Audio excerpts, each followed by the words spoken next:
Hi, welcome to What's Happening. Here are the top 5 stories. At number 1, the government has filed 24 fresh charges against embattled Deputy Commissioner of Police Abba Kyari after uncovering 14 assets linked to him. The federal government uncovered these assets, including shopping malls, residential estates, polo playgrounds, lands and farmland. Kyari was said to have failed to disclose his ownership of the properties in different locations in the Federal Capital Territory, Abuja, and Maiduguri, Borno State. Over 207 million naira and 17,000 euros were also recovered in his various accounts in GTB, UBA, and Sterling Bank. In the fresh 24-count charges filed against Kyari by the Director of Prosecution and Legal Services, J. Sunday, dated August 30, 2022, the Attorney General of the Federation stated that a suspended DCP allegedly disguised his ownership of some of the properties. The federal government also filed separate 24-count charges against Kyari's former deputy, Sunday Ubwa, an Assistant Commissioner of Police who is on suspension.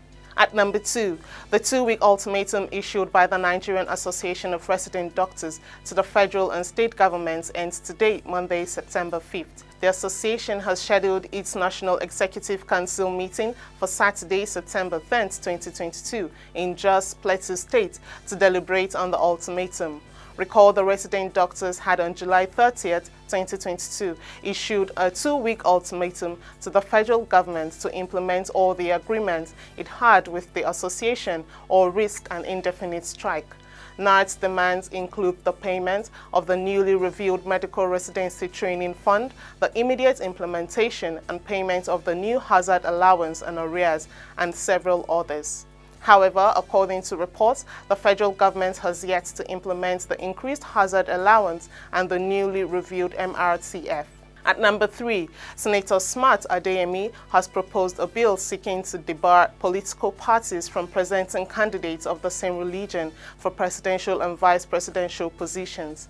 Speaking at a news conference on Sunday, Mr. Adeyemi, representing Kogi West Senatorial District, on the platform of the All Progressives Congress, said there was need to forestall the controversial issues on nomination of candidates of the same religion by political parties after the 2023 presidential election. The proposed bill by Mr. Adeyemi was titled A Bill for an Act to Amend the Electoral Act 2022 and for other related matters connected 2022. The bill seeks to amend Section 84 of the Act by inserting a new subsection 3. At number 4, the Inspector General of Police, Usman Baba, says there is no immediate threat to the conduct of the 2023 general elections.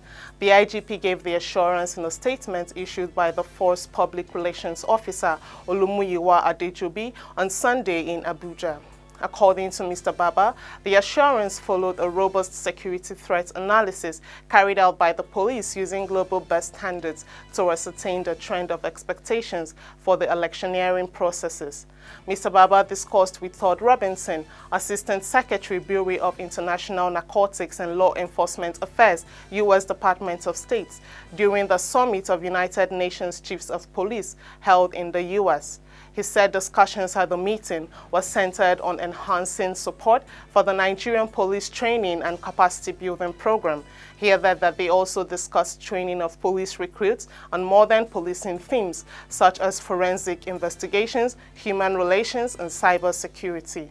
Lastly, at number 5, the federal government has appointed 112 directors as principals of the nation's unity schools. An induction program put together for the new principals begins in Abuja on Monday, September 5th, 2022, and is expected to end on Friday, September 9th, 2022. Recall that 344 directors jostled for the position of principals of the government-owned unity colleges.